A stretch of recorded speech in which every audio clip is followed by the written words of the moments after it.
फक्त पिंपळगावमध्ये यायचं होतं आणि पिंपळगावकरांना मला आवर्जून सांगायचं होतं की पिंपळगाव हे अतिशय महत्वाचं गाव आहे आपल्या तालुक्यात. जसं लांडेवाडी महत्वाची आहे, निवडणुकीचा निकाल फिरवते जिल्हा परिषदेचा किंवा पंचायत समितीचा, तशीच ताकद आपल्या पिंपळगावमध्ये पण आहे. आणि म्हणून मला आपल्या सगळ्यांना सांगावंसं वाटतं की ही निवडणूक नेहमीसारखी निवडणूक नाही. ही निवडणूक राज्यात गाजलेली ही निवडणूक आहे. या निवडणुकीमध्ये कळीचे मुद्दे अनेक आहेत. या निवडणुकीमध्ये आरोप प्रत्यारोप बरेचसे झालेले आहेत.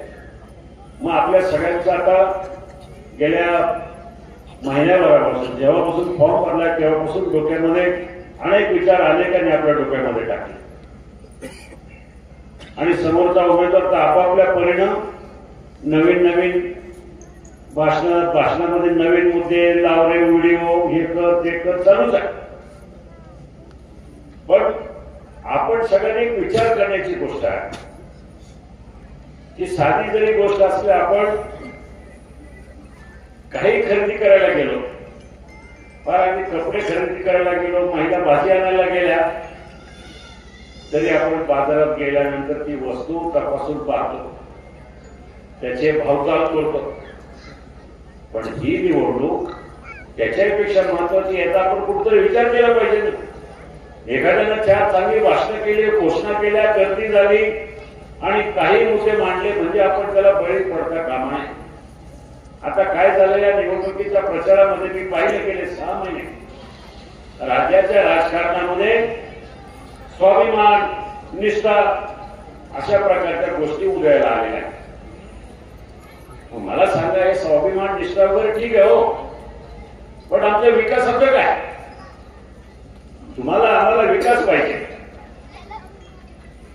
आणि विकास करण्याची क्षमता कोणाकडे हा सुद्धा विचार करणं गरजेचं आहे. आपल्याकडे 2 प्रमुख उमेदवार आहेत.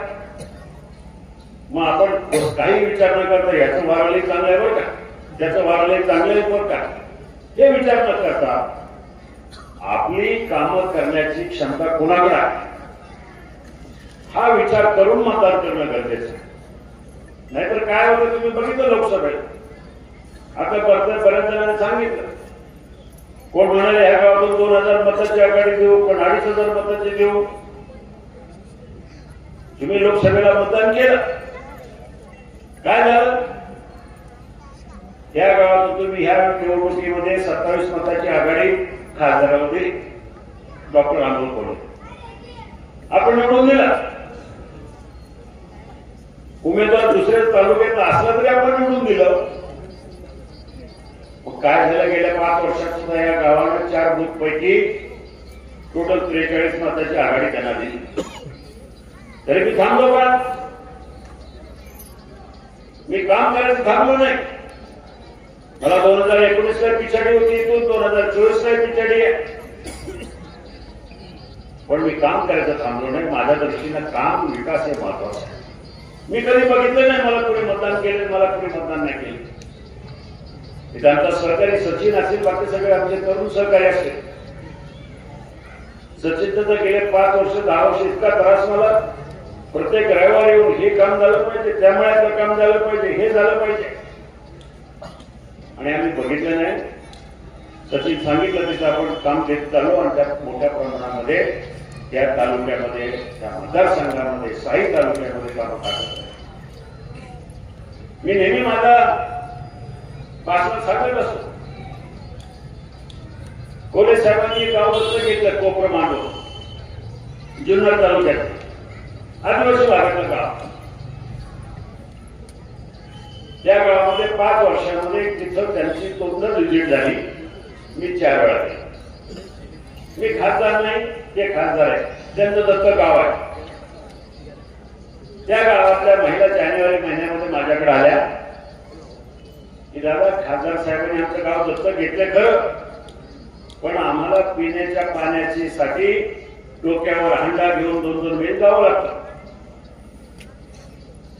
काहीतरी मदत करा. मी फेब्रुवारी महिन्यामध्ये माझ्या खर्चानं खिशातले पैसे खर्च करून 3 टँकर दिले ज्या दिवशी निकाल लागला त्याच्या चौथ्या दिवशी मी त्या टँकरचं बिल दिलं 1.5 लाख रुपये. मतमोजणीच्या दिवशी पहिलं त्यांचा पोलचं मतदान उघडलं. शिवाजी आढळराव यांना 41 मतं पडली. डॉक्टर अमोल कोल्हे यांना 498 मतं पडली. विचार करण्यासारखी गोष्ट आहे.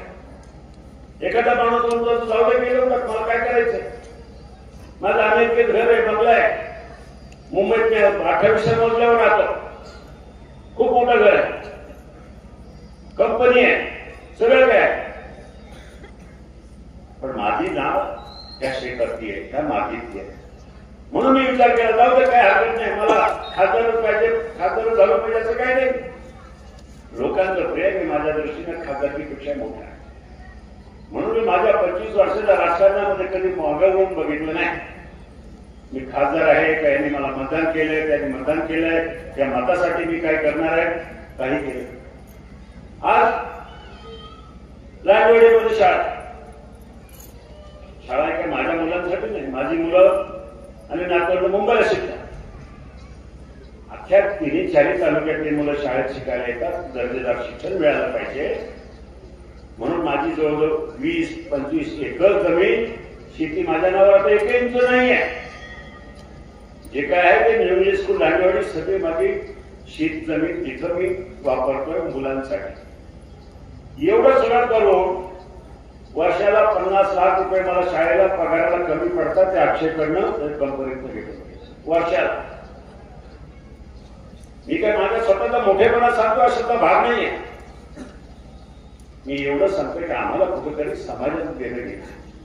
वर्षे पडल्यानंतर मी पाहिजे 35 वर्ष काम करत असताना तुम्ही बघितलंय की वर्षे पाटलाने इथं रुपया खाला, इथं कुणाला दमबाजी केली, समोरच्या उमेदवाराचा हातखंड आहे, त्याच्यावर मला बोलायचं काही आवश्यकता नाहीये. मी माझ्या उमेदवाराबद्दल बोलेन, मी वर्षे पाटलांबद्दल बोलेन. मी त्यांना पाहिलं 1990 सालापासून आम्ही दोघे एकत्र काम करतो. ते जवळजवळ 87-86 पासून कधी चुकीचा पाऊल टाकलं नाही, कधी कुणाला दमबाजी केली नाही, कधी वाईट वागले नाही. त्याचं एकच आहे, हो ठीक आहे एखाद्या लग्नाला गेले, कुणाशी कोण बोलत नाही, कुणाशी हसत नाही वगैरे असं असेल, पण त्याचा एकच ध्यास आहे की ह्या तालुक्याचा विकास तुम्ही सगळ्यांनी पाहिजे. आता पाण्याचा प्रश्न काल परवा निघालं. या संपूर्ण इलेक्शन मध्ये त्यांनी गद्दारी का केली. अरे ते पहिल्या दिवसापासून सांगताय हे फक्त तालुक्याच्या पाण्यासाठी करतोय, शेतीच्या पाण्यासाठी.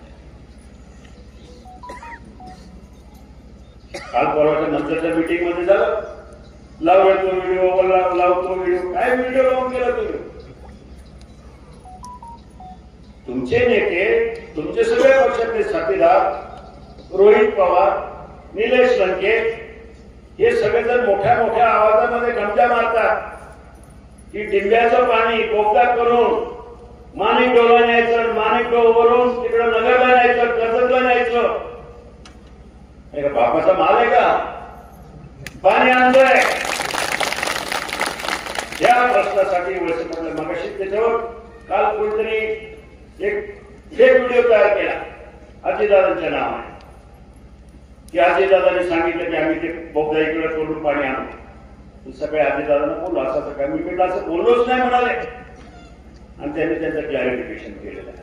आणि त्यांनी स्वतः सांगितलं मगाशी बोलूच्या सभेमध्ये की वळसे पाटील असेल, अतुल बेनके असेल, अजितदादा असतील, सगळ्यांनी सरकारमध्ये जाऊन आपापल्या मतदारसंघाचा विकास आणि महत्वाचे प्रश्न, उदाहरणार्थ म्हणाले आंबेगावमध्ये डिंबे धरणाचा पोगदा, या पाण्यावर, या डिंबे धरणाच्या पाण्यावर आंबेगावकरांचा सगळ्यात जास्त अधिकार आहे. तो अबाधित राहण्यासाठी आम्ही प्रयत्न करतोय. त्यासाठी आम्ही हे सरकारमध्ये आले. अशा अनेक गोष्टी. म्हणून मला आपला विचार करायची विनंती करायची, राजकारण होत राहील राहू द्या, फक्त ह्या वेळेला चूक करू नका. लोकसभेसाठी, लोकसभेला आपण घरातला खासदार सोडून दुसरा खासदार निवडून दिला. विधानसभेला जर दुर्दैवानं असं झालं तर तालुक्याला वाली कोण आहे? वळसे पाटील काय तालुक्याचे वाली नाही आहेत, संपूर्ण महाराष्ट्राचे वाली आहेत. आणि मग तालुक्याचं नुकसान करून देऊ नका. ही भाषण धांगडधिंगा ते चालत नाही. त्यांना भावीला भावीच राहू द्या, त्यांना जवळ येऊ देऊ नका, एवढं त्या ठिकाणी विनंती करतो.